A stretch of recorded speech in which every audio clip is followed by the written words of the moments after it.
Let's start with example 3. Scriber company is trying to launch a new product into a competitive market. In North America, test market has revealed the following demand curve for the product. P is equal to price is equal to 600 minus 0.05 Q. The estimated market for the product is 500,000 units per year. This is the whole market. The company would like to capture 10% of this market. This is the market share of this company जो कि ये capture करना चाहेगी. The company has established a cost card based on 50,000 units of sales each year. That is a standard cost card, direct material, direct labor, and fixed overheads, and total is 200. The company wishes to achieve a target profit of 10 million for sales of this product per year. What will be the company? What price will the company have to charge to capture its required market share? And what is the target unit cost to achieve its target profit? ये हमारे पास scenario है. इस scenario को देखते हैं कैसे resolve किया जाएगा. The company will need to sell 50,000 units to gain 10% of the market. The whole market is of 500,000, तो आपके पास 10% शेयर जो है वो 50,000 आ जाएगा. The first step is to calculate the price that the item has to be sold at to achieve this market share. This can be calculated by using the demand curve. क्योंकि demand का ताल्लुक बेटा price के साथ होता है, तो P is equal to 600 minus 0.05 Q. ये इक्वेशन शायद उन्होंने हमें दी हुई है. 600 minus 0.05005 Q. और Q क्या होती है? डिमांड. हमारा जो इसमें शेयर है दैट इज 50,000. इसके साथ इसको सॉल्व किया तो ये आ गया 350. Since the company wishes to generate 10 million profit in total, this equates to a unit profit of 10 million divided by 50,000 units. That is 200 per unit. फिर डिटेल क्या बन गई बेटा? Once target price and target profit are available, it is possible to calculate target cost. अब ये target price आ गई, ठीक है, और ये हमारा आ गया target profit per unit. So 350 minus 200 is equal to 150 per unit. That is the target cost. और आपने एक्चुअल कॉस्ट देखिए हमारे पास क्या आ रही थी, या स्टैंडर्ड कॉस्ट कार्ड की कॉस्ट आ रही थी 200. There is a cost gap of 50. What is the size of the target cost gap and how might Scriber company seek to close this gap? तो ये बेटा ये टारगेट यूनिट कॉस्ट आ गई 150, current cost है 200, दोनों का गैप आ गया 50. Currently actual cost is 1/3 higher than it should be reach the target profit. देखो ये गैप कितने का है? 50 का. Currently actual cost is 1/3 higher than it should be to reach the target profit. The company can take various strategies to bring down cost to the target. तो बेटा आपके सामने अभी ये क्वेश्चन है जो एग्जाम्पल 3 कल हमने छोड़ी थी. इसमें से अगर कोई चीज़ पूछनी है तो प्लीज़ बताएं. एग्जाम्पल 3 में से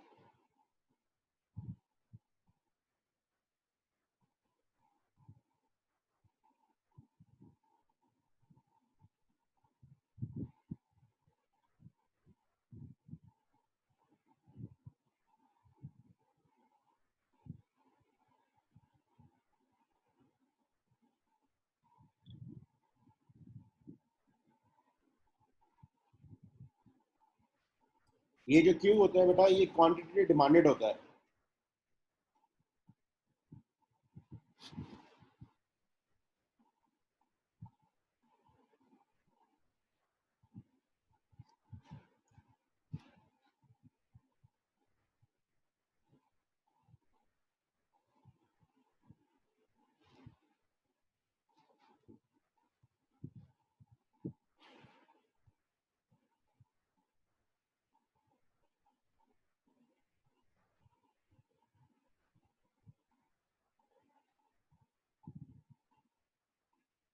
पूरी मार्केट का शेयर है 5 लाख, 10% हमारा बन गया 50,000।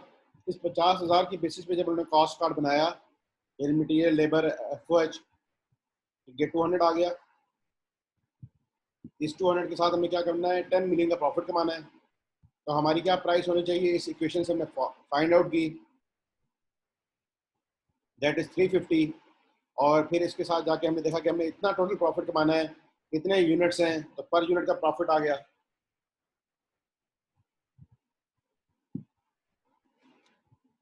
इसकी मदद से हमने निकाल ली टारगेट कॉस्ट, और ये थी हमारा target cost gap.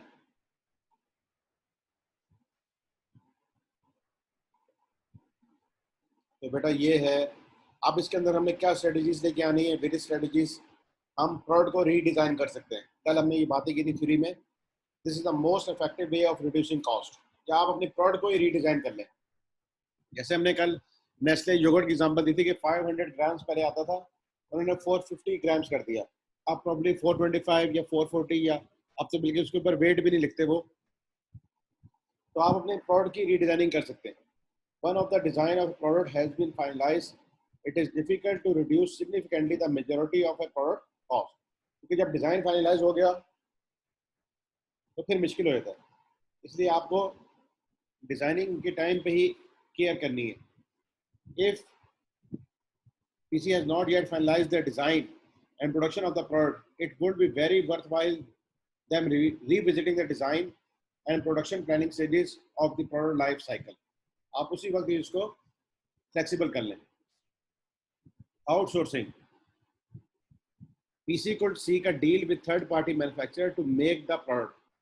Complete outsourcing would not only remove the variable cost element of production, but could also lead to huge fixed cost saving. This is a course of action worth exploring by the company.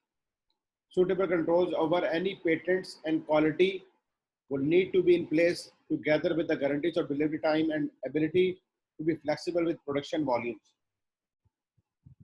बेटा ये decision आता है outsourcing वाला, make और bye, कि हम चीज़ खुद बनाएं या बनी बनाई खरीद लें।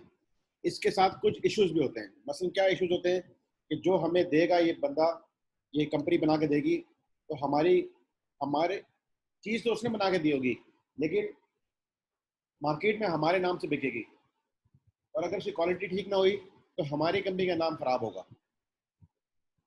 अच्छा, फिर उसने अगर ये चीज़ें टाइम पे ना दी, फिर हम उससे गारंटी भी लेंगे डिलीवरी टाइम की, कि हमें जब चाहिए भाई तुम दोगे। ये नहीं कि जी अभी प्रोडक्शन नहीं हो रही तो माल नहीं आया तो फलाना, क्योंकि हमने आगे अपने कस्टमर्स को सेल करनी है। अगर हमें ही टाइम पे ना मिली तो हम कैसे उनको डिलीवर कर सकेंगे टाइम पे। और इसके अंदर फ्लेक्सिबिलिटी भी हो प्रोडक्शन वॉल्यूम्स की, क्योंकि कल को अगर आपकी रिक्वायरमेंट डिमांड बढ़ जाए तो सप्लायर कहने की आपकी तो हमारे साथ इतने का एग्रीमेंट हुआ था, अब हम आगे और नहीं चल रहे, तो फिर हम क्या करेंगे। इसलिए हमें मेक और बाय के डिसीजन के टाइम पे ये देखना पड़ता है कि हमारा जो सप्लायर है जो हमें ये चीज़ें बना कर देगा वो कितना रिलायबल है। अच्छा, जब हम मेक और बाय की तरफ जाएंगे तो हमें ये देखना पड़ेगा, डेफिनेटली खुद बनाना तो चीज़ है वो सस्ता ही पड़ता है, और अगर हम किसी और से बनाएंगे तो महंगा पड़ता है। लेकिन ये भी हो सकता है कि उनकी एक्सपर्टीज हो और उनके पास ज़्यादा वॉल्यूम्स हो, जिसकी वजह से उनकी यूनिट कॉस्ट कम आ रही हो। जैसे आपने इस क्वेश्चन में देखा, सिर्फ 50,000 यूनिट्स आपकी डिमांड है, मार्केट शेयर है आपका 50,000, जबकि हो सकता है कि जो हमारा ये कंपटीटर है या जिससे हम ये चीज़ बनवाएंगे 90% शेयर उसके पास हो, तो उसको तो ज़्यादा economies due to mass production हासिल हो पा रही होंगी, उसने अपने रॉ मटेरियल का सप्लाई ज़्यादा इफेक्टिवली कमिट किए हुए होंगे। आपके तो सिर्फ 50,000 शेयर हैं, उसके पास हो सकता है 450,000 मार्केट का शेयर हो, तो उसकी भी यूनिट कॉस्ट कम हो सकती है। लेकिन इसके दरमियान डिफरेंस क्या आ रहा है कि आपकी वेरिएबल कॉस्ट तो सारी सेव हो जाएगी, क्योंकि अब आप खुद तो बनाओगे नहीं, प्लस आपकी फिक्स कॉस्ट की भी सेविंग आ सकती है। क्यों? आप हो सकता है कि ये जो फिक्स कॉस्ट आ रही थी पर यूनिट 70, इसको आप किसी और रिसोर्सेज के लिए यूटिलाइज कर सकते हो, किसी और प्रोडक्ट को बनाने के लिए। और अदरवाइज अगर आपने ये जगह रेंट पे से फैक्ट्री के लिए ली हुई थी, अब आप ये प्रोडक्ट खुद नहीं बना रहे, आप कहोगे भाई अब हमें इस रेंट की जरूरत ही नहीं है, तो फिक्स कॉस्ट भी आपकी सेव हो सकती है। तो ये पॉइंट समझ आ गया बेटा। इसके बाद है next point, cost reduction.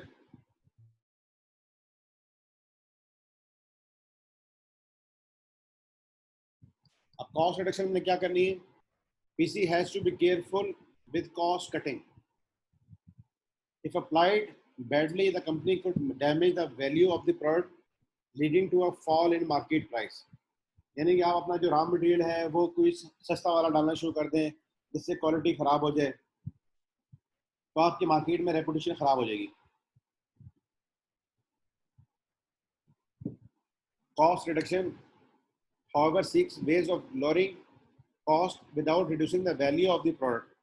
PC would seek to preserve those features of the product key to its customers' value while seeking to reduce the cost of other areas. This is, for instance, could involve cutting down on the quality of packaging.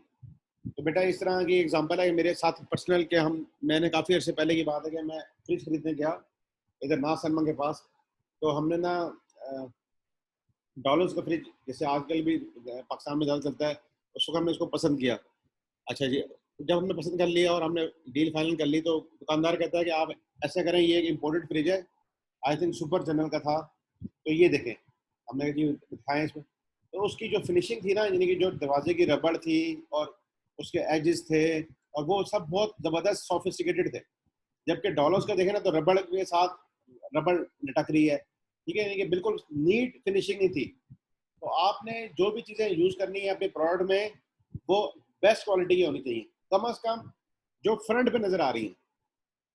अब internal तो compressor को मैं नहीं समझता, compressor तो जो refrigeration समझते हैं वही समझते होंगे, या डॉलर्स को एक्सपीरियंस करेंगे चलाकर, या सुपर जनरल को चला के ठंडक कैसे आ रही है, वो तो उस वक्त पता लगेगी। लेकिन फ्रंट से जो उसकी अपीयरेंस है वो बहुत मैटर करती है। तो आपने कोई भी चीज़ अपने प्रोडक्ट की ना, ये कॉस्ट कटिंग के चक्कर में ये नहीं करना कि जी उसकी अपीयरेंस ख़राब हो जाए, उसकी क्वालिटी ख़राब हो जाए। तो कॉस्ट रिडक्शन आपने करनी है, लेकिन उन जगह करनी है जो कि आपकी वैल्यू ऑफ द प्रोडक्ट को इफेक्ट ना करे, ठीक है।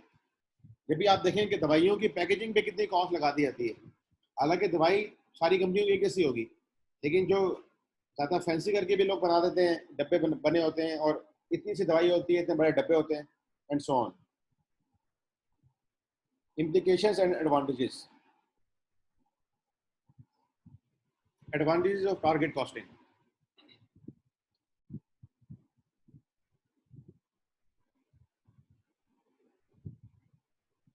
There are several possible advantages from the use of target costing.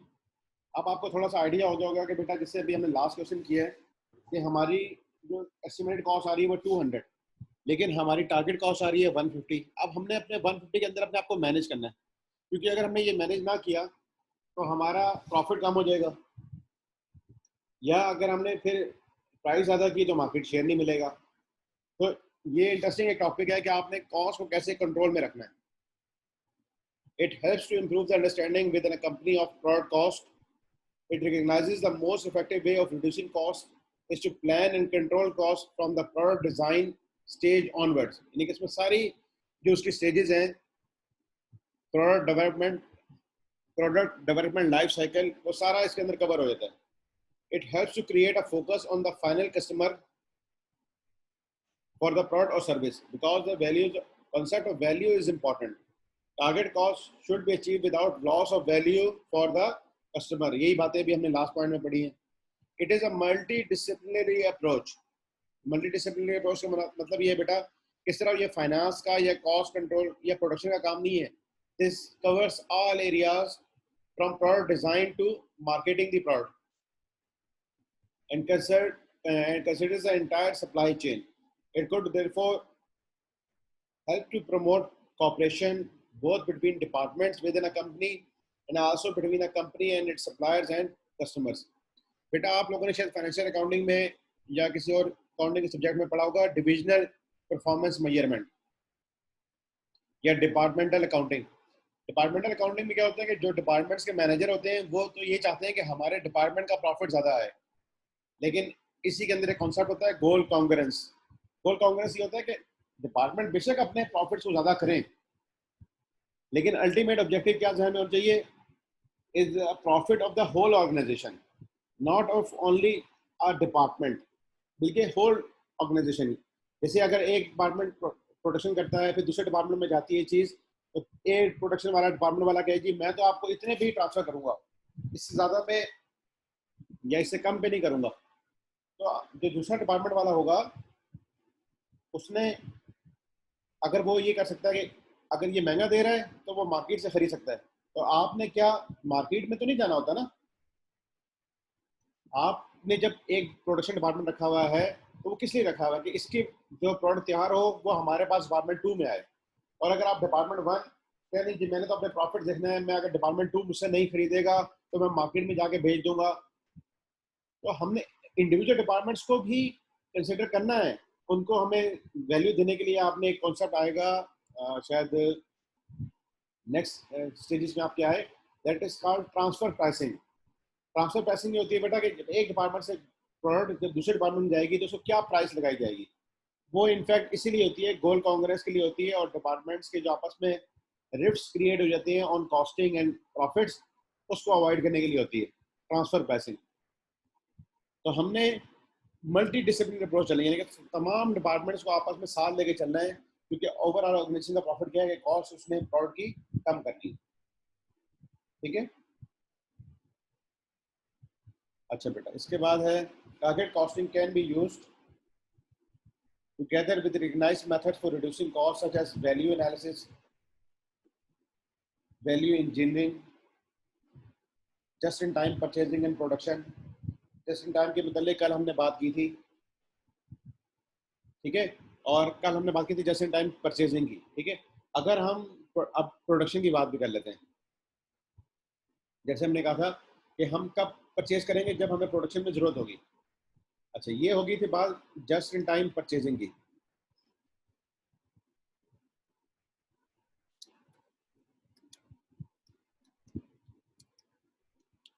फिर बेटा इसी तरह आता है concept just in time production.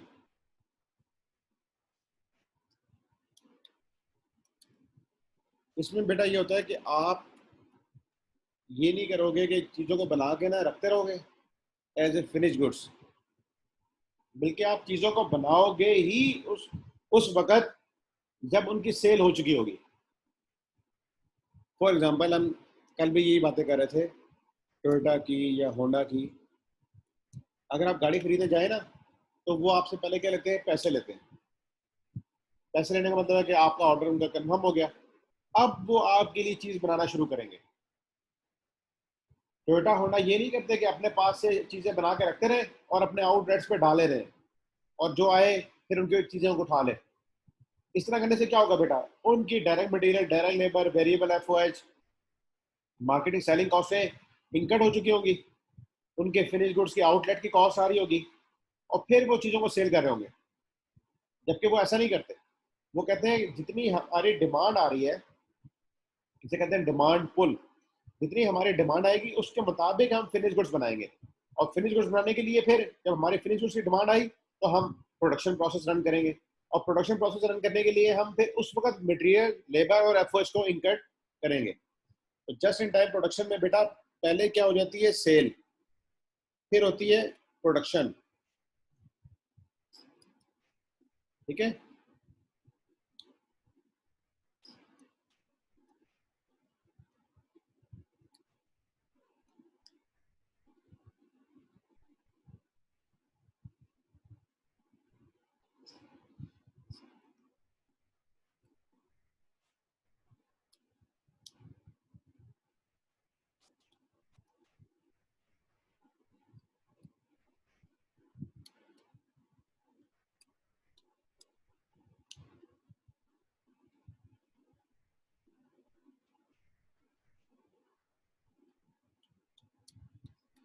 तो बेटा इस जस्ट इन टाइम प्रोडक्शन में ना ये स्टेप चलते हैं।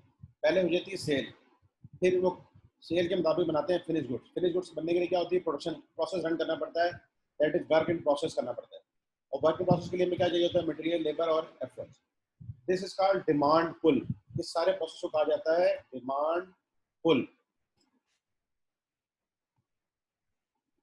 कि जब डिमांड आएगी तो वो हमें पुल करेगी टू डू दिस, और अदरवाइज जो मैकेनिज्म क्या होता है बेटा आपको पता है, वो इससे रिवर्स होता है कि हम पहले मटेरियल लगा देंगे और हमारी प्रोडक्शन प्रोसेस चलेगा, इससे हमारे पास क्या आएगी? फिनिश गुड्स, और फिर हम इसको करेंगे सेल।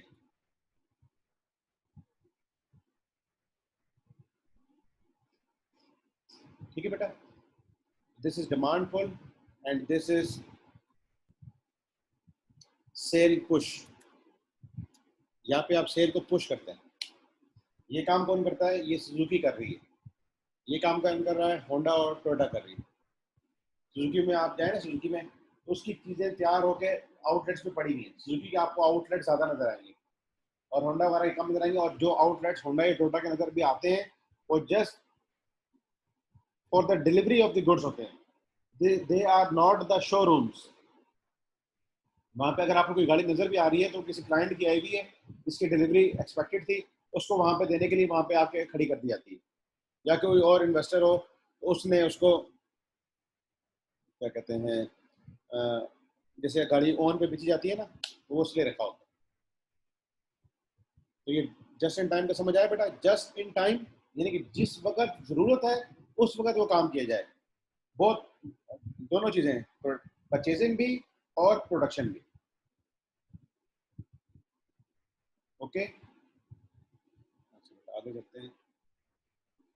टारगेट कॉस्ट, अच्छा ये टोटल क्वालिटी मैनेजमेंट भी इसके अंदर आती है। टोटल क्वालिटी मैनेजमेंट बेटा यही बात करती है कि start from product design to the after sale service. इसमें इवन आफ्टर सेल सर्विस भी आ जाती है। ये नहीं कि हम सिर्फ सेल करके कस्टमर का जान छुड़ा लेंगे, हमने उसके बाद भी उसको कस्टमर को एंगेज रखना है, क्योंकि अगर satisfied customer brings more customers, satisfied customer brings more customers.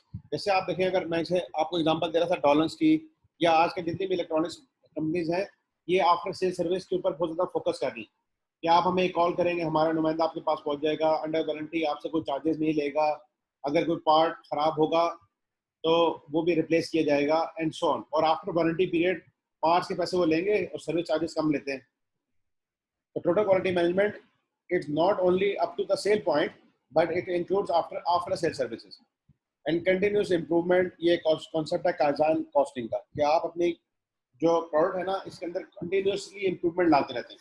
ये नहीं कि जो आपने इनिशियली प्रोडक्ट डिजाइन बना लिया है अब सारी जिंदगी वही चलेगा, बल्कि इसके अंदर इम्प्रूवमेंट आएगी। अगर इसकी इम्प्रूवमेंट की बात करनी हो तो कभी आप अपने दादी दादा से, नाना नानी से पूछें कि लाइफ बॉय देखें आज भी बिक रहा है। जब हम लोग छोटे होते थे तो लाइफ बॉय जो है ना सिर्फ रेड कलर में आता था, आजकल लाइफ बॉय ग्रीन कलर में भी आ रहा है, आई थिंक ब्लू में, डिडोल तो ब्लू में आता है जो कि मेंथोल वाला है। तो इन प्रोडक्ट्स ने अपनी लाइफ एक दफा गुजार चुके थे, लेकिन फिर इनको एक्सटेंड किया है इन्होंने उनके अंदर जिद्दत ला के कि जी ये जरासीम कुछ भी है और ये फ्रेश भी करता है, जिसे मेंथोल वगैरह डला होता है। ठीक है, तो पहले सिर्फ इसका एक एक पर्पज या एक कॉन्सेप्ट के तहत इसको चलाया जाता था, लेकिन बाद में जब दूसरे सोप वगैरह आए और उन्होंने फ्रेग्रेंस वगैरह लेकर आए और डिफरेंट फीचर्स लाए, तो इन प्रोडक्ट्स ने भी उसको अडॉप्ट किया। आपने कंटिन्यूस इंप्रूवमेंट अपने प्रोडक्ट्स में रखनी है। जैसे अगर आप टोयोटा गाड़ियों को देखें तो सिर्फ उसमें एक मॉडल या एक चीज नहीं है, कोई जीएल आई है, कोई एक्सएल आई है, कोई कोरोना है, कोई प्रीमियो है, एंड डिफरेंट फीचर के साथ गाड़ियां हैं। ठीक है ना, एक्सियो है, हाइब्रिड है एंड सो ऑन। तो आपने एक चीज बनाने के बाद उसको इम्प्रूव भी करना है। Target costing recognises that process improvement and cost cutting is not a top down process, but rather one where workers who actually work on the product will come up with valuable suggestions. तो target costing just top management नहीं करनी, बल्कि जो floor पे काम कर रहा है वो बेहतर तौर पे आपको सजेस्ट कर सकता है कि हम इसके अंदर क्या चेंजेस लाएं तो हमारी कॉस्ट इफेक्टिव हो जाएगी।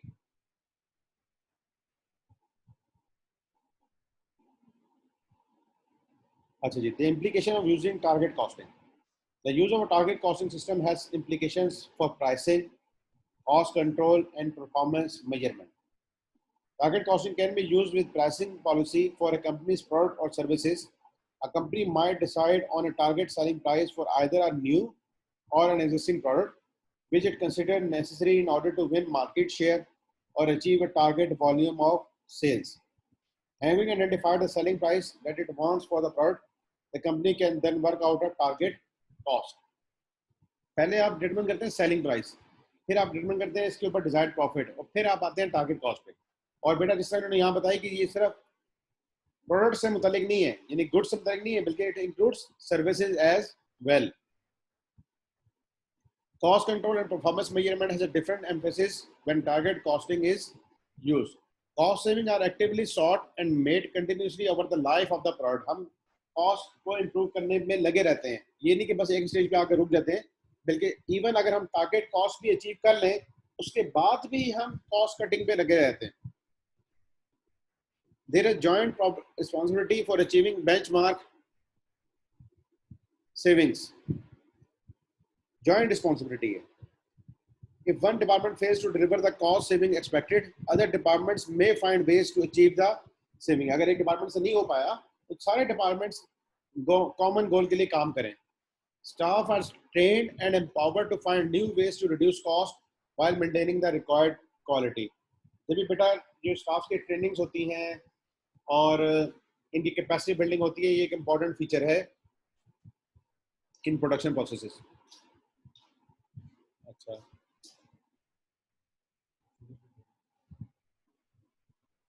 target costing is more likely to succeed in a company where a culture of continuous improvement exists. तो continuous improvement का आपने सुना होगा कि improvement is always welcome और change is always welcome करना चाहिए ताकि आपकी improvement आए। Target costing and services. Target costing can be used for services as well as products. Services are widely in nature and it is impossible to make general statement that apply to all types of services. However, features of some services industries that make them different from manufacturing are as follows. Some service industries are labor intensive. यानी कि हम आप दो किस्म की industries देखते हैं, labour और capital. And direct material costs are only a smart part of total cost. Opportunities for achieving reductions in material cost may therefore be small. अगर आप उसमें लगे रहेंगे जी हम मटेरियल के ऊपर काम करते हैं भाई, जब आपकी लेबर की कॉस्ट आता है तो आपको लेबर के ऊपर काम करना पड़ेगा, उसको ट्रेन करना पड़ेगा, उसको उसकी एफिशिएंसी इंप्रूव करनी पड़ेगी एंड सो ऑन। उसकी तरफ से वेस्टेजेस को कम करना पड़ेगा, आइडल टाइम उनका कम करना पड़ेगा। Overhead cost in many services are very high. Effective target costing will therefore require a focus on how to reduce overhead cost. हमें overhead cost के ऊपर भी काम करना है। जैसे हमने कल एग्जांपल की थी कि हम अपने फैक्ट्री को इस्लामाबाद या कराची या लाहौर में ना बनाएं, बल्कि दूर दराज इलाकों में बनाएं जहाँ पे लैंड सस्ती है, रेंट कम है एंड सो ऑन। जैसे इवन अगर आपने ना अपनी आउटलेट कमर्शियल मार्केट रावलपिंडी में खोली हुई है, तो आप क्या प्रोडक्शन प्लांट भी कमर्शियल मार्केट में रखेंगे? नहीं, आप हो सकता है खैबान में रखा हुआ हो, आपने ढोक हसू में रखा हुआ हो, आपने रवात में जाके रखा हुआ हो, कहीं दूर रखा होगा प्लांट, लेकिन आउटलेट आपकी अच्छी जगह पे होगी और प्रोडक्शन एरिया आपका महंगे एरिया में नहीं होगा।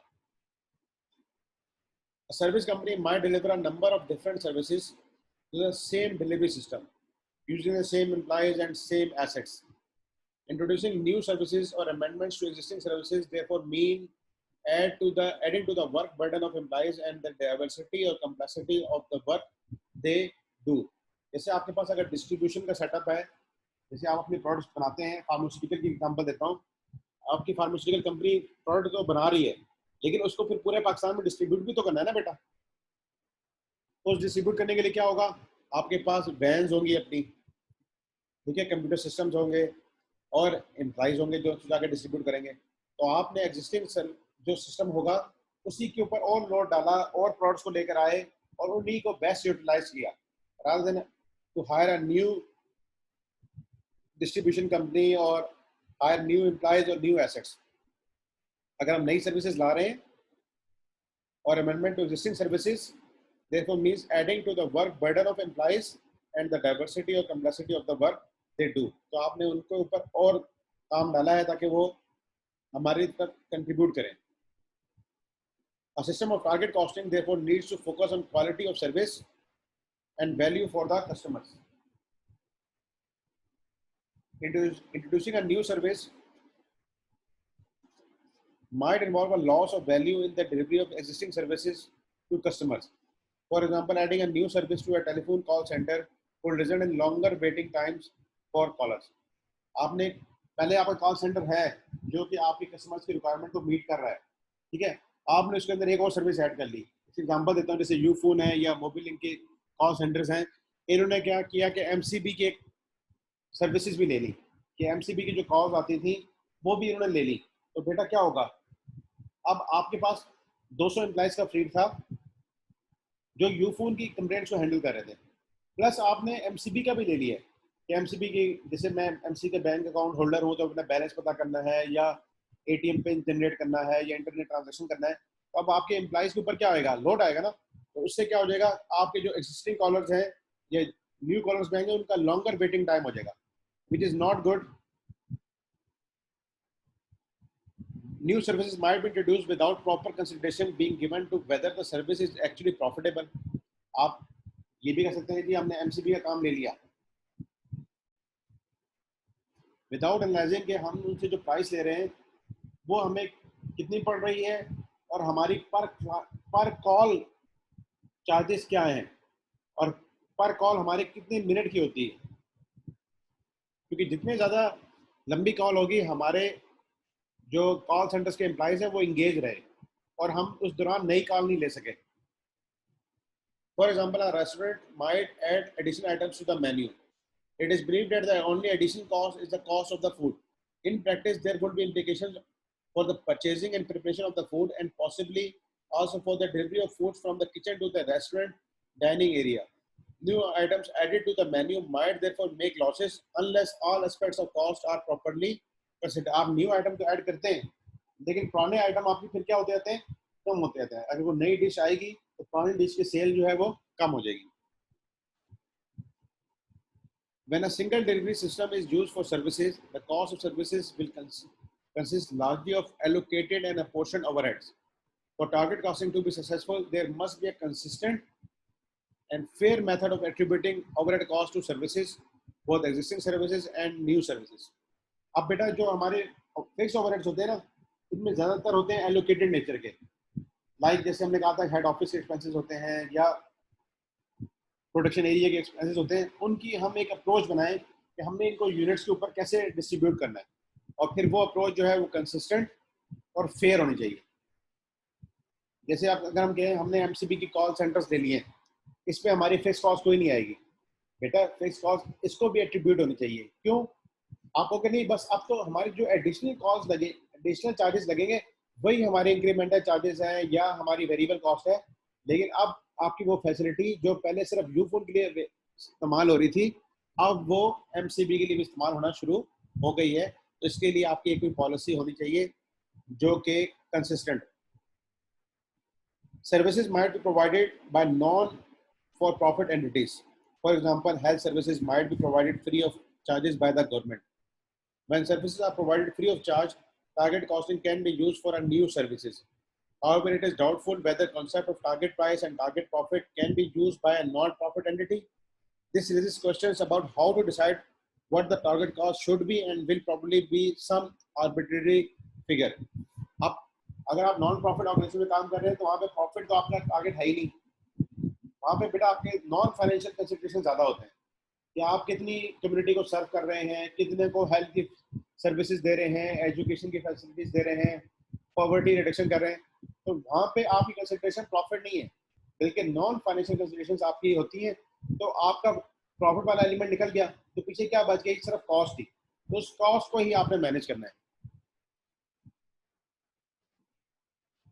अब ये आइए बेटा एग्जांपल 4 जो कि थोड़ी सी डिटेल्ड है, इसको आप हम देख लेते हैं. डेटा को जरा देखें फिर हम आगे चलते हैं.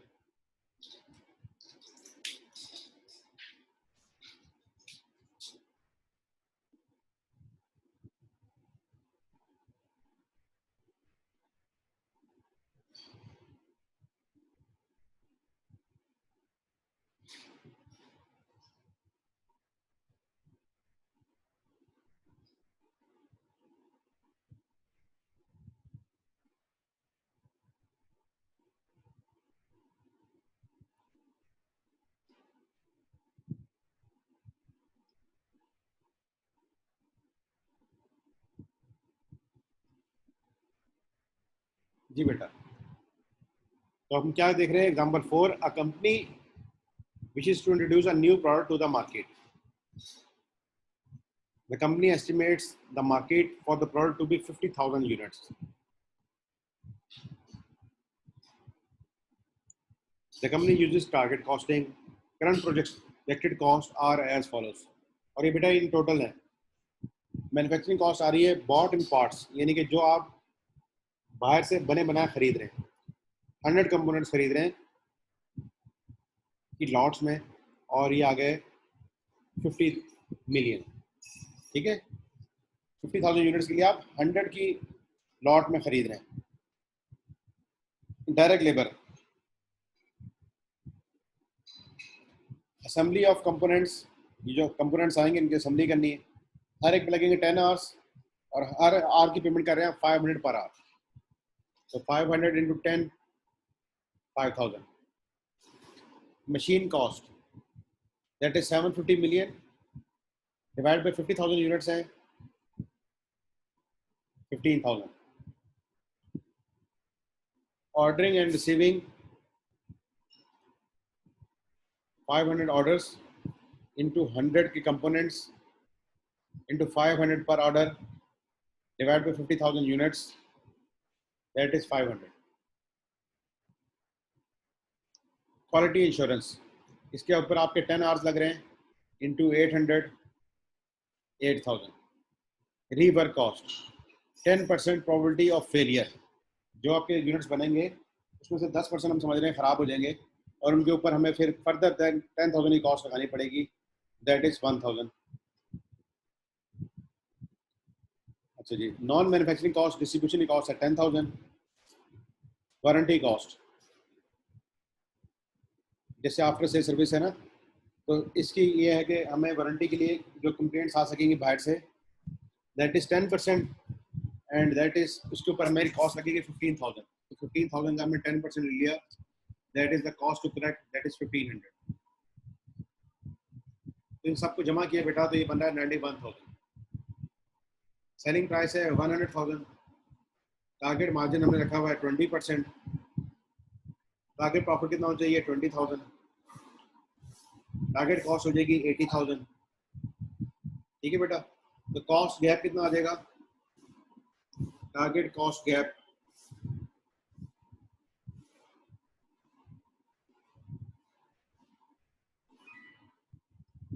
जी बेटा 11,000. शाबाश. ठीक है, तो टारगेट कॉस्ट आ रही है 80 और एक्चुअल कॉस्ट हमारी जो बन रही है दैट इज 91. तो 11,000 हमारा टारगेट कॉस्ट गैप आ जाएगा. अच्छा, अब हमने देखना हुआ हम क्या करें. The company has undertaken market research which found that several proposed features of the new product were not valued by customers. तो जो कुछ हमने एडिशनल फीचर्स के अंदर डाले हुए हैं हम उनको रिमूव कर देंगे. जैसे एग्जांपल देता हूँ कि आप देखें आजकल ये गाड़ियों में बैक जो है ना कैमरा वो भी आ रहा होता है, फ्रंट कैमरा भी आ रहा होता है. अच्छा, इसके अंदर आप LCDs हर सीट के पीछे भी आ रही होती हैं. ठीक है, फ्रंट पे भी एक है जो ड्राइवर और फ्रंट सीट वाले के लिए है, और बैक सीट्स पे भी अभी आ रहे हैं. ठीक है, फिर जो आ रहा है ये जैसे हमारी जो रूफ होती है इसके ऊपर हमने मिरर शीशा लगा हुआ होता है, कुछ फीचर्स ये आ रहे हैं. तो हो सकता है कि कोई लाइक करता हो कोई ना लाइक करता हो, तो इस तरह के फीचर्स उसने कहा कि were not valued by the customers. या कुछ कलर्स गाड़ियों के ऐसे होते हैं जो कि लाइक नहीं किए जाते हैं. ज़्यादातर आजकल जो लाइक किया जाता है वो वाइट कलर किया जाता है. ठीक है, इवन के ब्लैक कलर टोयोटा में और वाइट कलर टोयोटा की प्राइस में बहुत फर्क होता है. जब रीसेल में आप जाएं तो आपको क्या देखना पड़ेगा, आप व्हाइट कलर की चीजें बनाएं रादर देन ब्लैक, क्योंकि ब्लैक के ऊपर एक मेटालिक कलर है, आपको कॉस्ट ज्यादा इनकम करनी पड़ती है. Redesign to remove the features leads to a reduction in the number of components down to 80 components. पहले आप हर एक प्रोडक्ट में कितने कंपोनेंट डाल रहे थे? 100 कंपोनेंट्स. अब उसको आप लेके चले गए कितने के ऊपर? 80 के ऊपर. Then direct cost reduction of 12%, और डायरेक्ट मटेरियल की कॉस्ट रिडक्शन आ रही है 12%. ओके. अच्छा जी, the reduction in complexity has other impacts. जब हम रिडक्शन करेंगे ये कंपोनेंट्स की assembly time will reduce by 20%। पहले तो हमें 100 आइटम्स को असेंबल करना पड़ता था ना, अब उसमें से हम 80 आइटम्स को कर रहे हैं।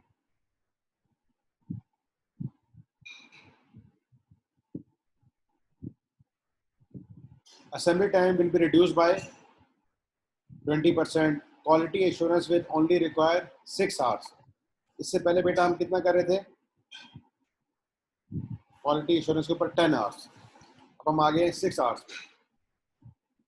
Probability of failure at the inspection stage will fall to 5%। पहले जो हमारा इंटरनल फेलियर था, जो रीवर्क करनी पड़ी थी ना बेटा, दैट इज 10%। इसको इंटरनल फेलियर भी कहते हैं कि ये इंटरनल फेलियर इसलिए कि कस्टमर के पास जाने से पहले हमें पता लग गया कि ये चीजें खराब बनी है, that is called internal failure. जो तोहीद आपको कल मैंने भेजा था ना वो क्वालिटी रिपोर्ट वाला, उसके अंदर आप देखें इंटरनल फेलियर कॉस्ट भी होती है और एक्सटर्नल फेलियर कॉस्ट। जो रीवर्क Yes, कॉस्ट है sir. ना, rework cost, this is internal failure cost. और जब कस्टमर के पास चीज चली गई और उसने उसको इस्तेमाल किया और उसमें प्रॉब्लम आई, दैट इज वारंटी कॉस्ट, और इसको कहते हैं एक्सटर्नल फेलियर कॉस्ट।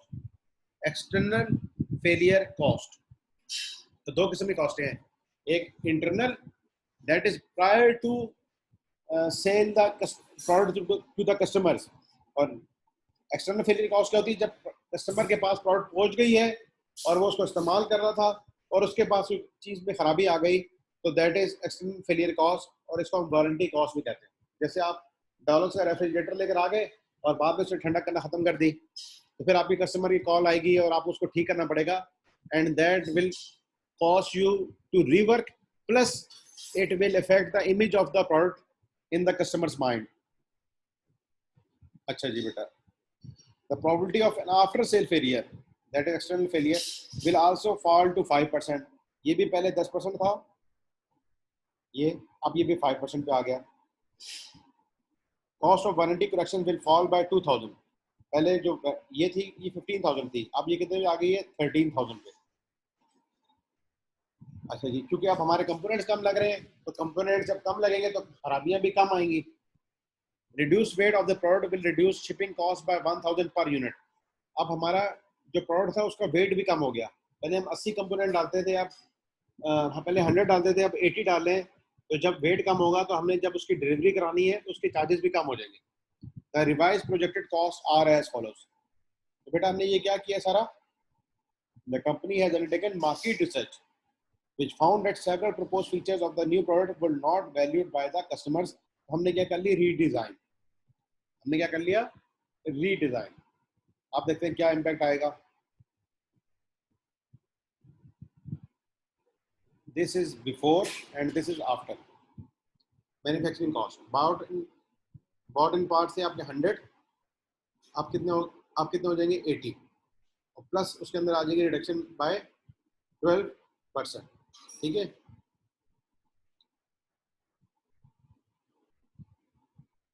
इसकी अगर हम कैलकुलेशन करना चाहें तो क्या कैलकुलेशन हो जाएगी बेटा,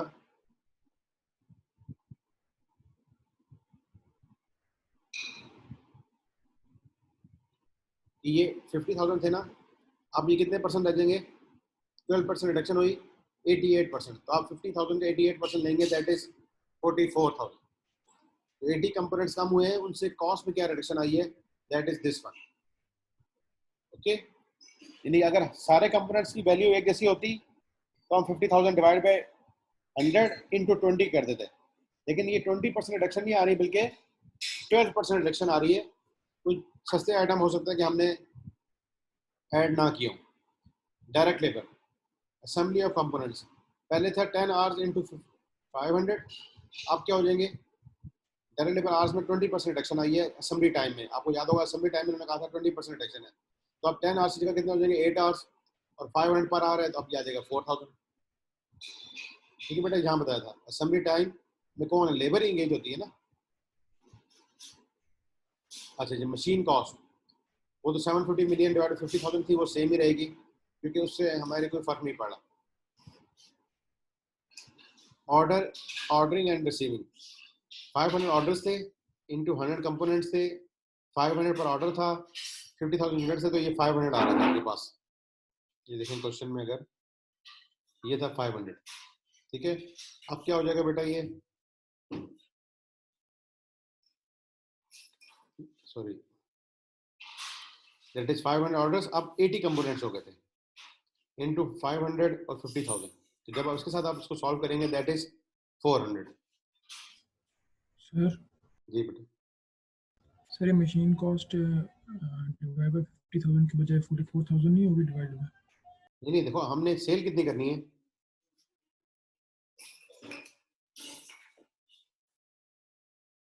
अच्छा 50,000 यूनिट्स है, ठीक है।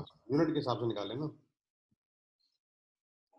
अच्छा बेटा आगे चलते हैं। क्वालिटी एश्योरेंस, पहले इस पे लगते थे 10 आवर्स और हम पे करते थे 800 पर आवर, और हमें क्वेश्चन में बताया गया कि क्वालिटी इंश्योरेंस के आवर्स कितने आ जाएंगे, 6। यहाँ पे बताया गया quality insurance will require 6 hours, यानी कि जब आपने इंस्पेक्शन करनी है, क्वालिटी चेक करनी है, तो उसके आपके अब 6 आवर्स लग रहे हैं। ये 4.8 हो गया। रीवर्क कॉस्ट 10% है, 10,000 का था पहले, अब वो कितना हो गया 5%, तो ये 10,000 का हम 5% ले लेंगे, that is 500। Non manufacturing cost पहले थी वो 10,000, ठीक है, और हमने कहा क्या 1,000 की सेविंग आ जाएगी, तो 10,000 में से 1,000 निकाल दिए, पीछे रह गए 9,000। अच्छा इसके बाद आ गई वारंटी, तो वारंटी थी पहले 10%, अब वारंटी कितनी हो गई है 5%, और इसके अंदर भी 2,000 की सेविंग आ गई थी, दैट इज 13,000।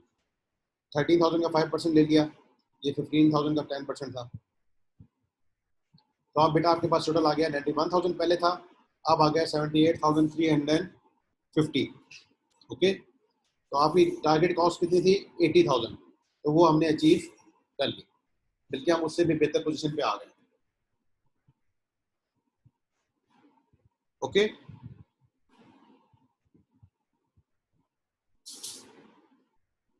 जी बेटा।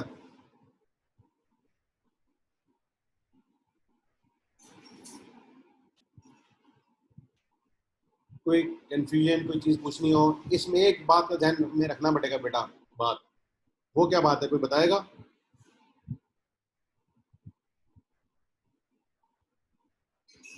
सोचो कोई बात।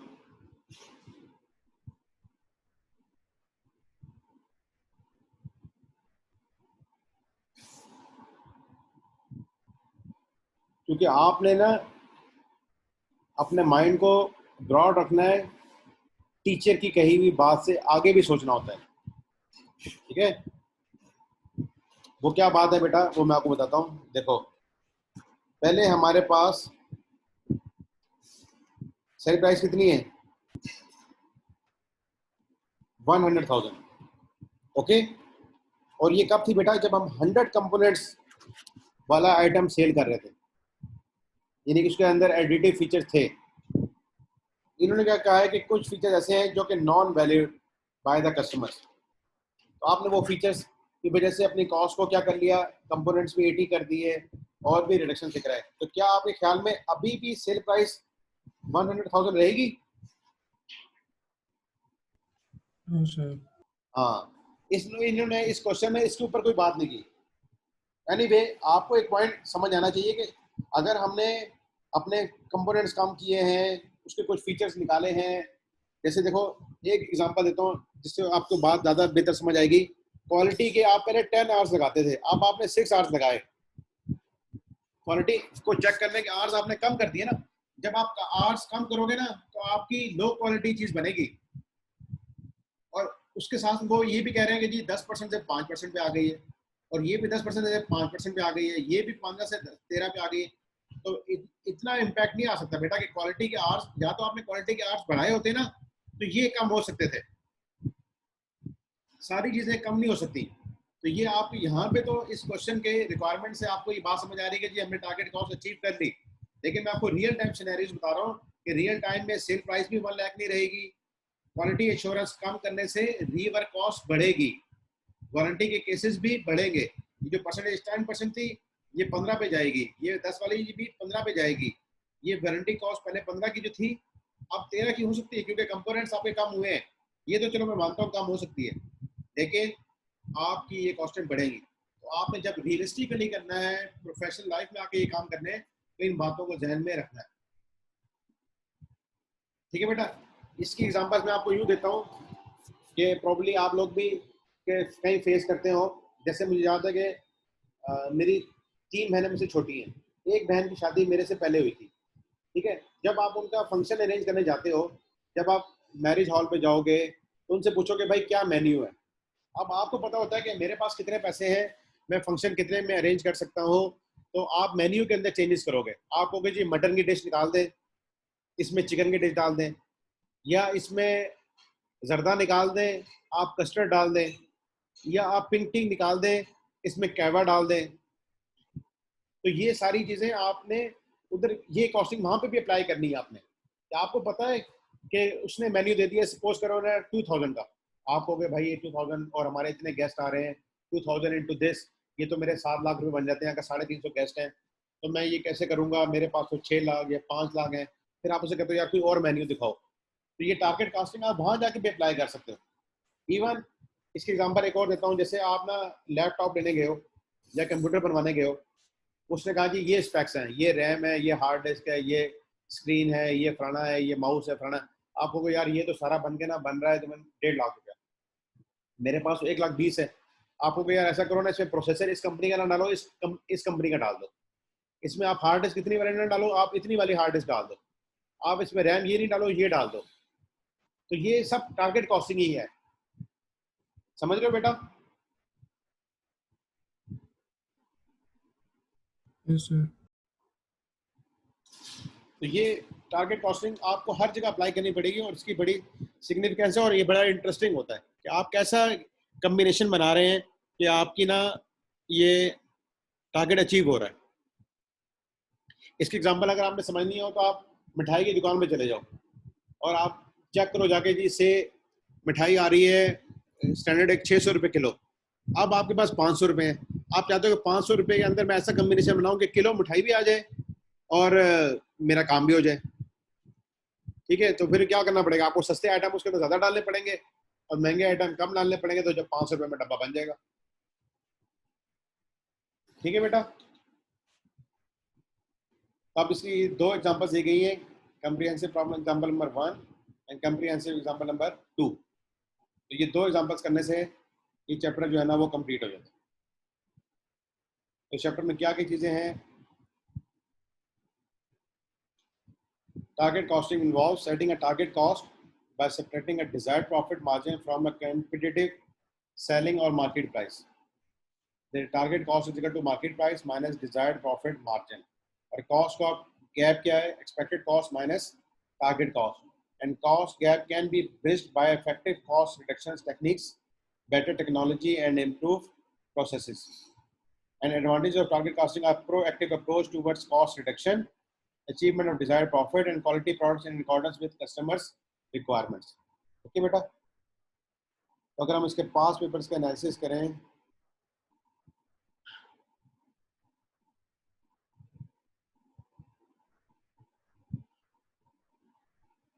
टारगेट कॉस्ट का क्वेश्चन आइटम 18 में आया हुआ है, ये कम आता है ये टॉपिक, स्प्रिंट 15 में आया हुआ है,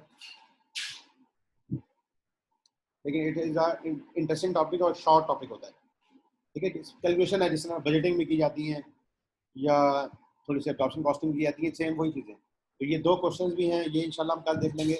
और आज आपने ये जो क्वेश्चन देखा था ये आपको इंटरेस्टिंग लगा होगा, दैट वन, ये जो अभी हमने किया था एग्जांपल नंबर आई थिंक 4 थी, ठीक है बेटा। ये वाला जो हमने किया ये आपको इंटरेस्टिंग लगा होगा। तो आप ये जो 2 एग्जांपल्स हैं, एग्जांपल नंबर 1 और एग्जांपल नंबर 2, हाल तो बेटा इसमें थ्योरेटिकल पार्ट ज़्यादा था, लेकिन इवेंचुअली एंड ये न्यूमेरिकल पे ही होता है, ठीक है। और तो आपको मेरी काफ़ी लंबी तकरीरें आज सुनने को मिली होंगी, मैं भी थोड़ा सा टायर्ड हो गया हूँ क्योंकि लगातार बोलना इस तरह, क्योंकि न्यूमेरिकल में बोलना कम पड़ता है, कैलकुलेशन ज़्यादा करनी पड़ती है। एनीवे, तो ये एग्जांपल 1 और 2 आप पढ़िएगा, इससे आपका कॉन्सेप्ट बेहतर होगा। और कल इंशाल्लाह हम जो 5 पेपर्स के 2 क्वेश्चन हैं इनको करेंगे। कल इंशाल्लाह कोशिश करूंगा मैं क्लास ले लूं, क्योंकि लास्ट वीक भी हमारी क्लास जूम की वजह से नहीं हो सकी थी।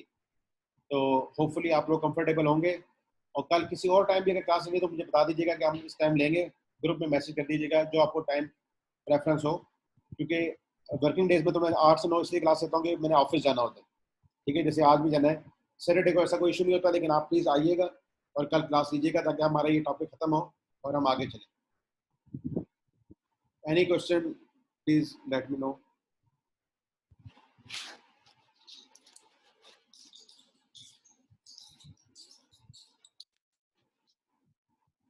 अब बेटा जो आपके टॉपिक्स रह गए ना, उनमें से बड़ा जो टॉपिक है ना वो एक ही है, that is time value of money. ये एक टॉपिक बड़ा है, बाकी टॉपिक छोटे हैं, ठीक है। बाकी टॉपिक जो है ना मेरे ख्याल से 4-5 दिन में एक एक टॉपिक होता जाएगा।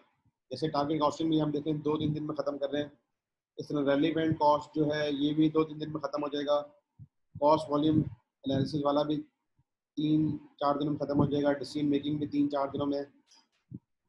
इंट्रोडक्शन टू फाइनेंस इंस्ट्रूमेंट्स ये 2 दिनों में, ठीक है। टाइम वैल्यू ऑफ मनी थोड़ा सा दिन लेगा, मेरे ख्याल से 10 दिन तक ले लेगा। फिर sustainability reporting, this is also theoretical part, और आपकी कोर्स कवर हो जाएगा, ठीक है बेटा। फिर आज के लिए इतना ही। अस्सलाम वालेकुम व रहमतुल्लाहि व बरकातहू।